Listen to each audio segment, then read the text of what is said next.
So I am home from my doctor's appointment.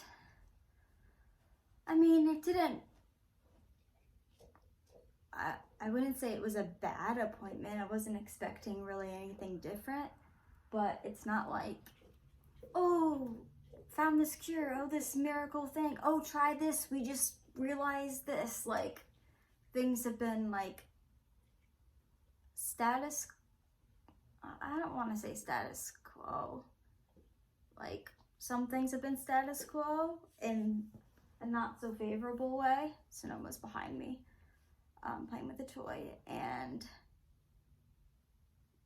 I just gotta wait a little longer to go over these test results with my neurologist, and this possible diagnosis of stiff person syndrome.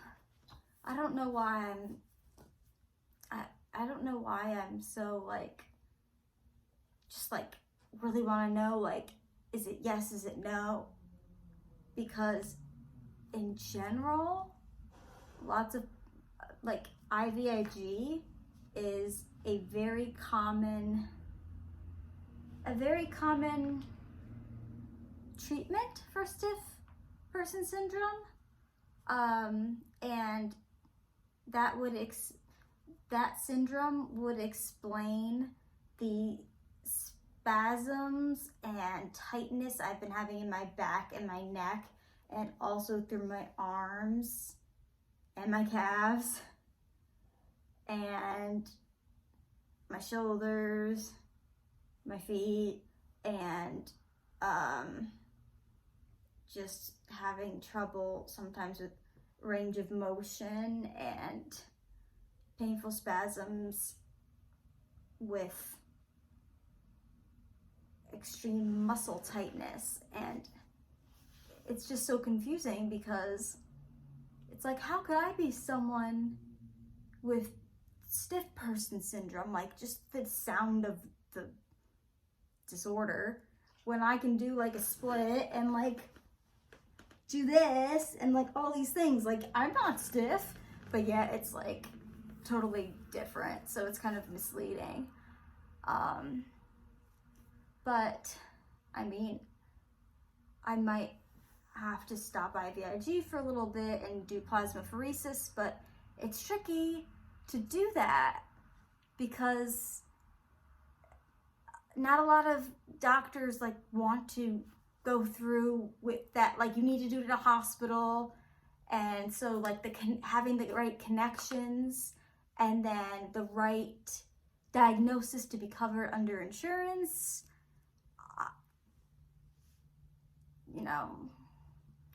I've had my baclofen, which is a muscle relaxant, increased today again. This is the third time, which I thought I was going to be getting lowered on, and I haven't gone to physical therapy in a couple of weeks because I can't do any of the things. I'm doing these stretches.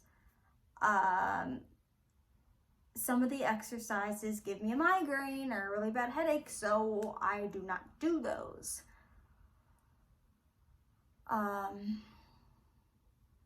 mean, the support from the GAD65, also known as GAD65, I think it's an enzyme.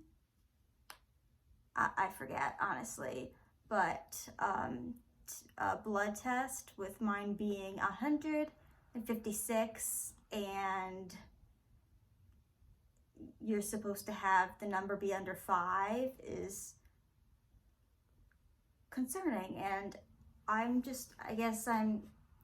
don't want to become obviously more immobile. That really wasn't an issue for the most part, unless I was in a wheelchair for a short period of time. But not being able to get laundry out of the dryer because I extend my arm and then I get a huge spasm and pain, or reach down a lot to get the laundry or the dishwasher and then fix my bed, and then I'm in extreme pain, and I'm you know, putting a heat on it like I'm supposed to. And it's just like, I don't want to become, I've been,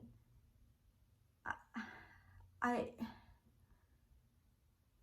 don't want to become literally like a stiff person of, you know, and I know there's treatments and things, but kind of weird because I've already been on IVIG for so long for it to go, that GAD-65 to go up. So I just want to know, and I had my nurse for IVIG over on Monday, and we were trying to figure out the results of my Lyme testing that we just did, and I thought it was saying everything was in remission, but showing that I had exposure, which makes sense because you have to be exposed to the bacteria to get it, you know? And then my mom thought it was positive, and then my nurse wasn't sure. She first thought it was positive, then she was getting all confused. And then my primary care doctor thinks, again, he doesn't read these tests are so different than normal labs. It's not just positive and negative. There's this whole graph that makes no sense. He thinks that my Bartonella is, I said it was IgG, which means it's showing past exposure, but it was really high, like really, really high. So I'm like, so does that make any difference even though it's not showing current exposure? If it's past exposure, but it's really, really high? Like, does that mean you treat it? Like, and then he, based on how he read it, and again, he does not see these tests every day, so that's why we really need to see my neurologist who does this all the time. He thought that my Borrelia burgdorferi, which is the Lyme disease, he said the IgG and IgM, so showing past exposure and current infection, active infection, were both really, really high. So if he's right, that means I need to be treated for Lyme disease more. And does that mean I need to treat Bartonella? I don't know. But I'm not even sure if, like, I need my neurologist to read those because there might be some more in between the lines things. And it's so confusing. Like this and then porphyria, like, you know, even though I haven't danced in a long time, I still say, like, I'm a dancer. Like, I don't really know how else to identify myself as, besides, like, an advocate for some things, and, like, service dog advocate and a couple things, but, like that, medically, but besides medical things, it's like, oh, I'm a dancer, I'm a ballet dancer, when really I've been dancing for ages, but I'm like, I don't want to lose my mobility. And I mean, it's just obviously a concern for me because I love being active, and I thought I'd be closer to doing those things, and it just keeps going in the opposite direction and adding more medications and, you know, so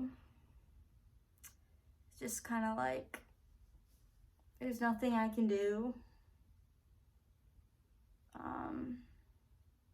You know, just keep doing what I'm supposed to be doing with just, you know, taking my medication, like the basic things, drinking, you know, a lot of water, getting rest, you know, doing light exercise if you can, but then, like, my back starts really hurting, like, a lot in my neck, so I'm so tired, and